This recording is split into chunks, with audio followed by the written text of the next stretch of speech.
Vous écoutez les podcasts du Chat Glouton. Ici on parle marketing, engagement, éducation populaire et psychologie. Car tout ceci est lié.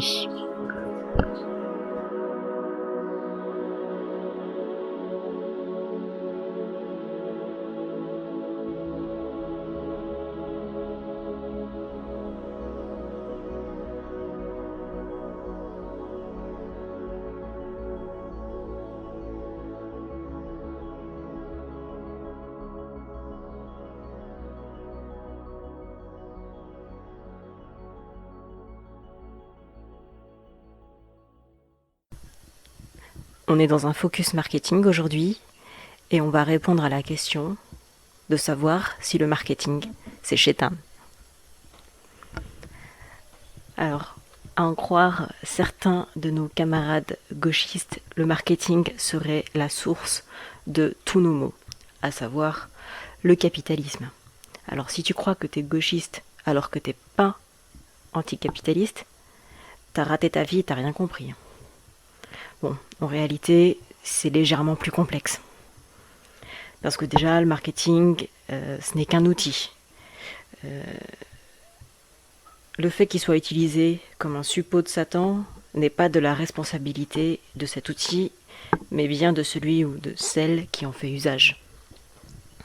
Depuis quand un outil détient des responsabilités et depuis quand un outil a le pouvoir de décider de nos propres intentions? Alors on va pas se mentir, hein, les personnes qui font un usage du marketing avec des intentions peu louables sont nombreuses.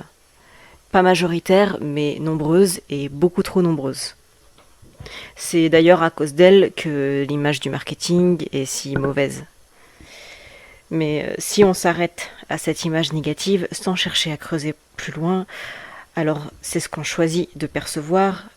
Et on choisit de percevoir uniquement les aspects néfastes de cet outil.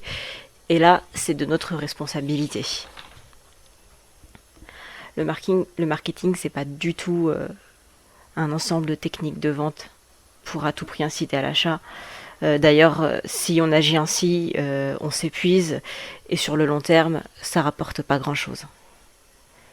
Je vais me répéter encore une fois, mais le but du marketing, c'est de s'adapter aux besoins le mieux possible et ce qu'on cherche avant tout, c'est de satisfaire le besoin de la cible, de l'autre qu'on considère comme une cible ou non d'ailleurs.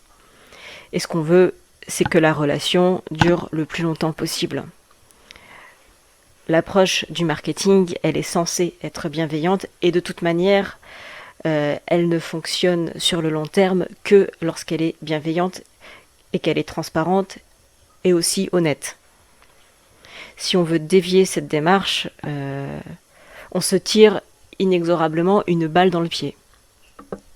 Finalement, c'est pas en vendant son âme au diable qu'on rend un marketing plus performant. C'est même plutôt le contraire.